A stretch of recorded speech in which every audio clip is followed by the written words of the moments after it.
So next up we have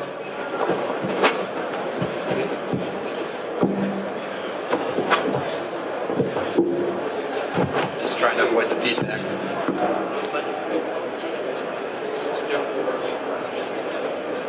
So Eddie's going to take Yong Hyun. He's going to take a second to get set up here, and Eddie's going to show you Yong Hyun.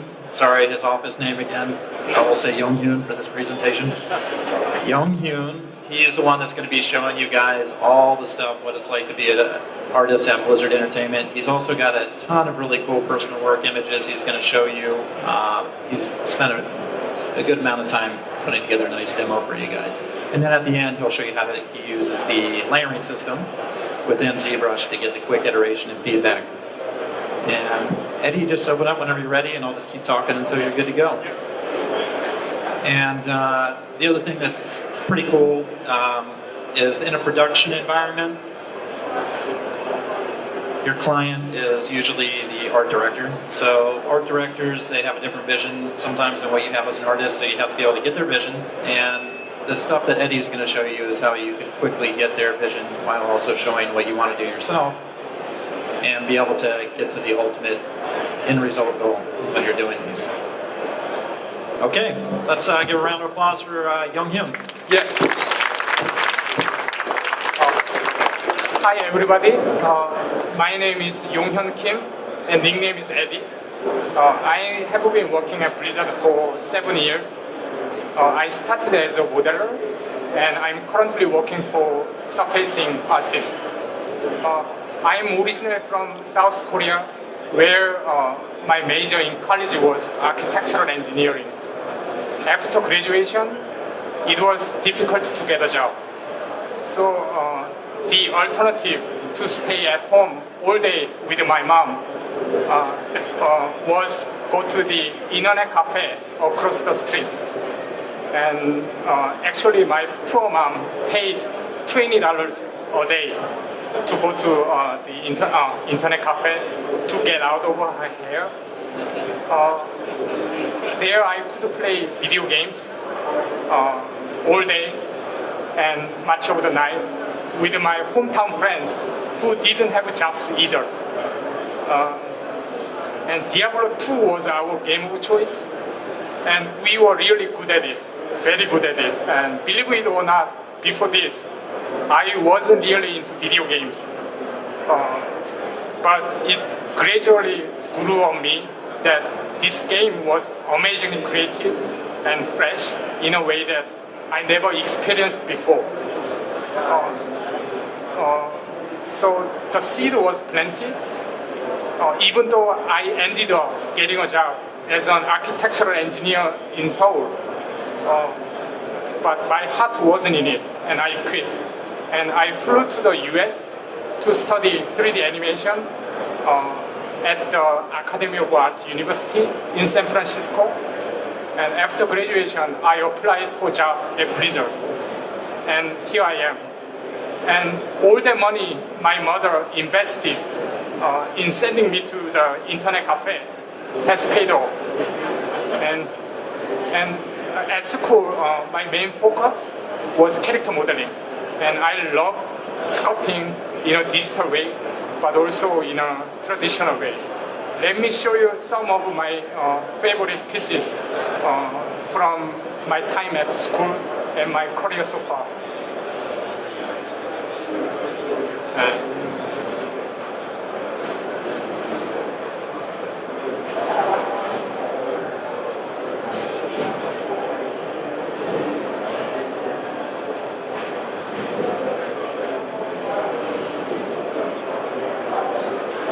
So the first slide from my school. This is a life-sized sculpture I used to recreate. This is the same model with a different view, different angle.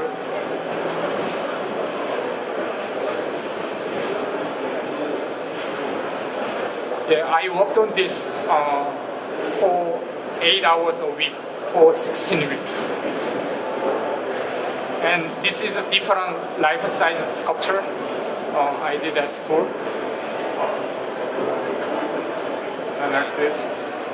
The model was my sculpting teacher's hairstylist, and then he had really good proportion and good body, like this. And this is another life-size sculpture I did. An African guy, different angle, and a young lady, and old guy's head. And this is a 3D model I made at school. I used the ZBrush 2 for sculpting. And these are cartoon characters. And this is like a young guy and old guy. And this is the man's muscle study. And now I'm going to show you what I did at Blizzard. This is my first character I worked on it. And this is Protoss generator character for StarCraft. So many people worked on this character. I made the base mesh, and I sculpted and textured for the whole body except the head. Fausto Di Martini, he worked on the head. It's the same model with a different view, different angle.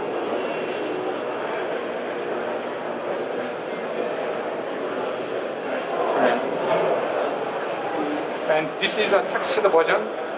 And originally Protoss had snake type of the eye structures. But at the time, the Pirates of the Caribbean 2 was coming out, and Davy Jones was very sensational with the octopus tentacles and the human eye. And the eyes made it look so realistic. That was huge inspiration to me. So I changed the eye. I changed it to human eyes, and the director liked it. It's a different. And this is Arcturus Max. It's main villain guy for StarCraft universe, and I modeled and textured and did a hair grooming. This is the for close-up shot for the head.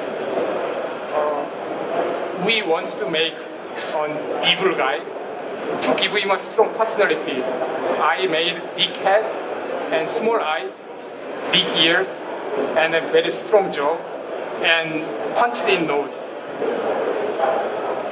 Profile view.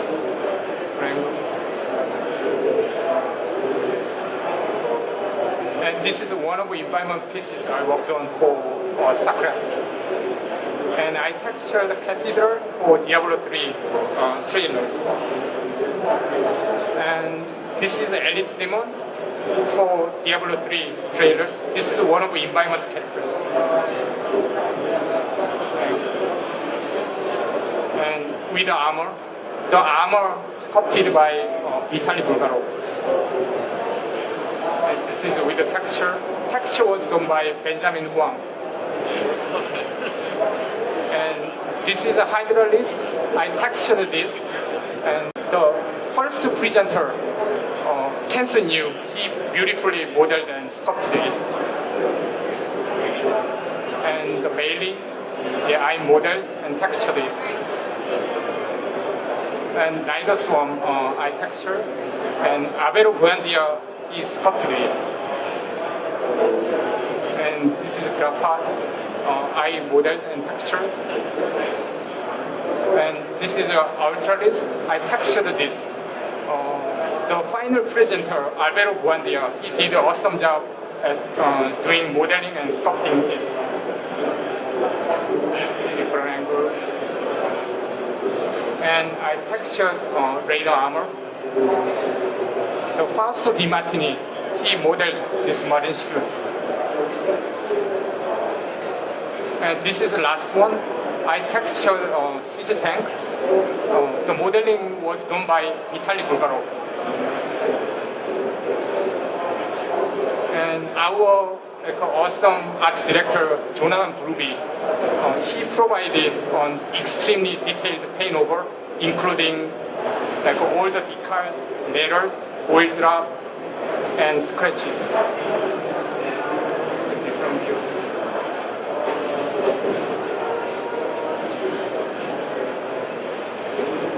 And for the close-up shot of the leg, he also provided super detailed paint over. So these are my favorite pieces I picked from my bio.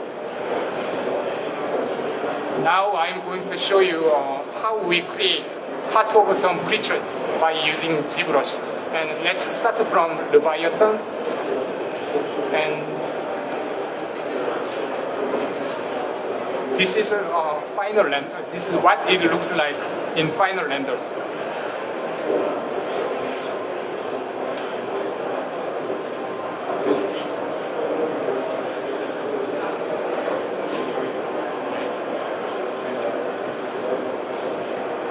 And we start with a storyboard, and after that,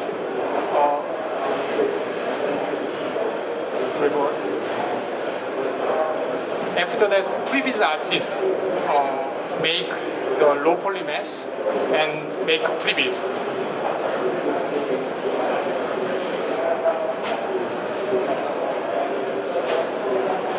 This looks really simple, but we get key information about animation and camera angle and speed.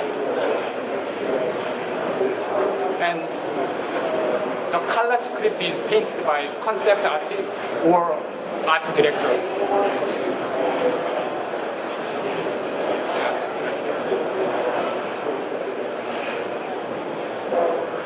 We get information about light and shadow and FX and overall atmosphere. After that, 2D concept artists create a concept for us. And we usually revisit in-game asset. This is an in-game Leviathan asset. And this is the iterations. More iterations. And this is the final concept for Leviathan. Then we create the base mesh. And we export this base mesh to ZBrush to add the details. Like this.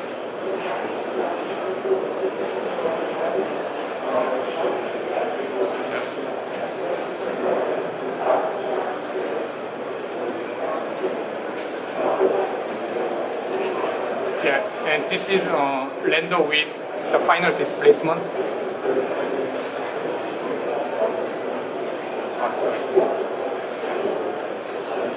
And for Leviathan, we made a couple of one-off sets.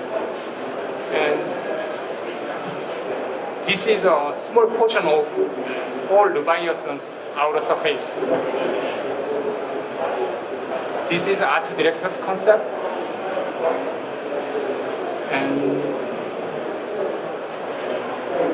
And I made a simple scale block. And I duplicated it, and I deformed by using the Maya lattice deformer.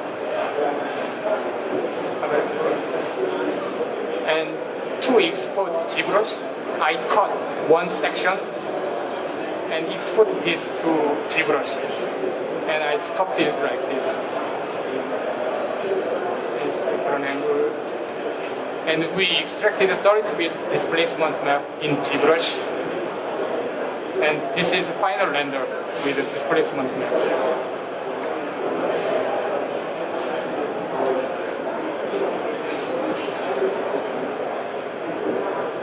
And after that, before we start texturing, the look development department provides the base library material for skins.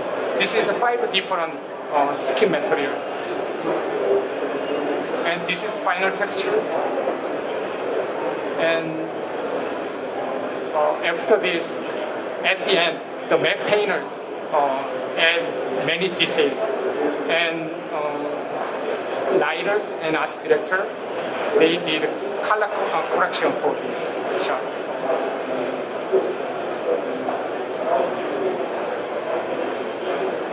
And this is what it looks like in final edit.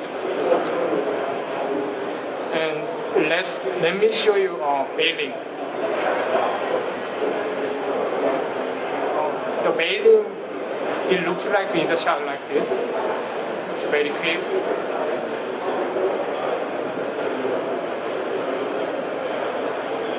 And for the concept, this is what it looks like in the game. This is a game veiling asset. And the concept artist work on this concept. It's more refined than in-game asset. Based on this, we create base mesh, and we sculpt it in ZBrush.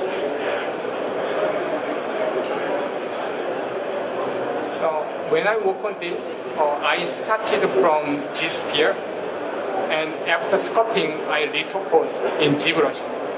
So I was able to save a lot of time doing all process in ZBrush.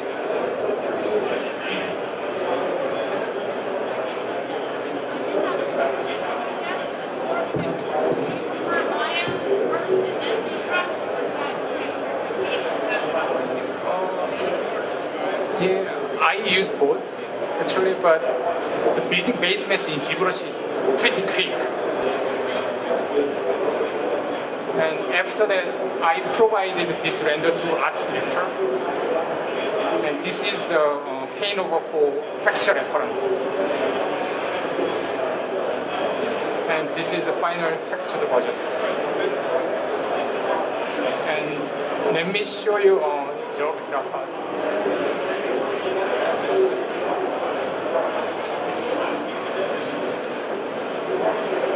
This is what it looks like in final edit.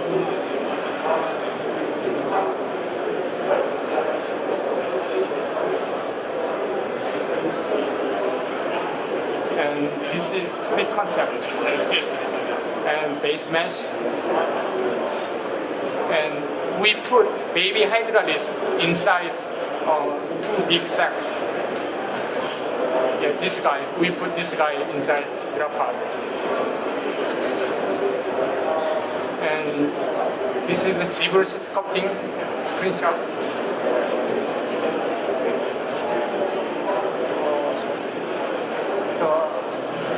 The one of the brushes called gravity brushes, it was really useful to show realistic movement.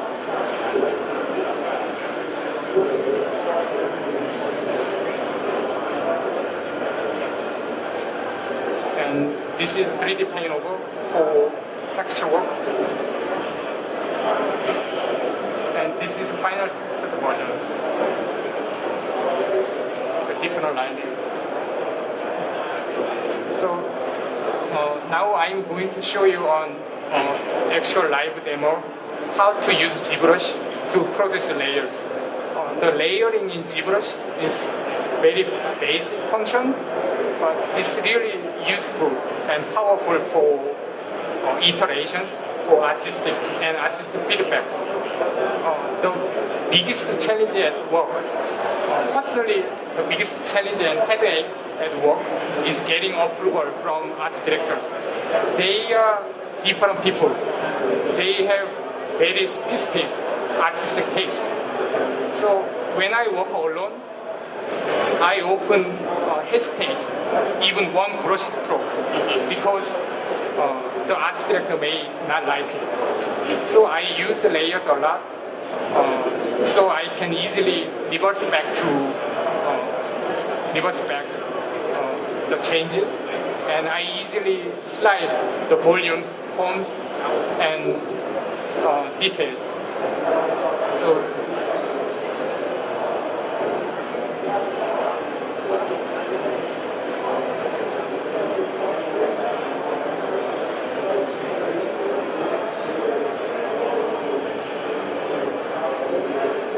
So this is a Leviathan sculpt. The layers tab is on the geometry tab. You can create new layers by clicking this plus button, or you can rename it. And I pre-made a couple layers. For example, if I slide this layer,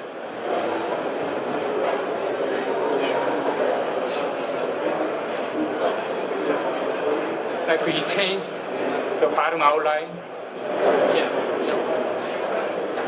And if I slide another layer,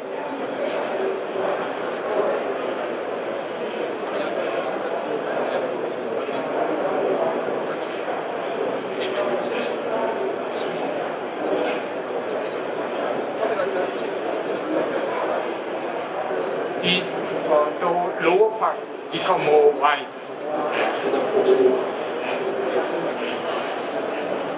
And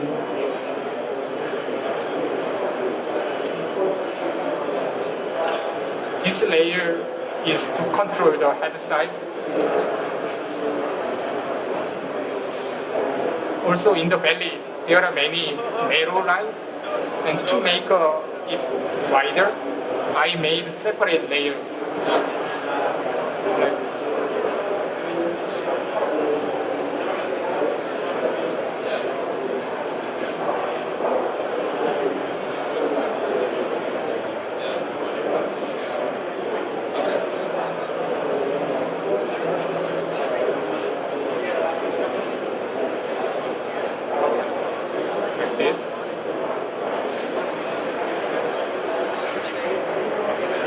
Sometimes, if you want to erase some area, you can use morph brush. To use morph brush, go to morph target and store morph, and go to brushes and press M. Use morph brush.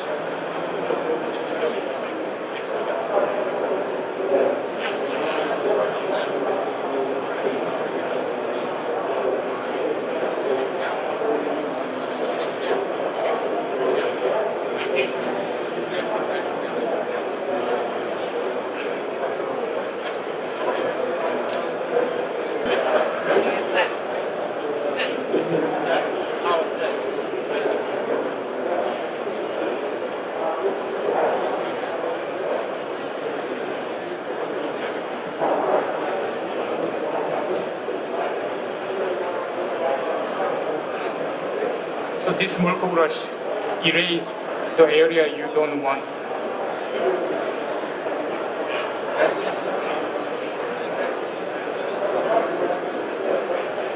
And so this is the end of my talk.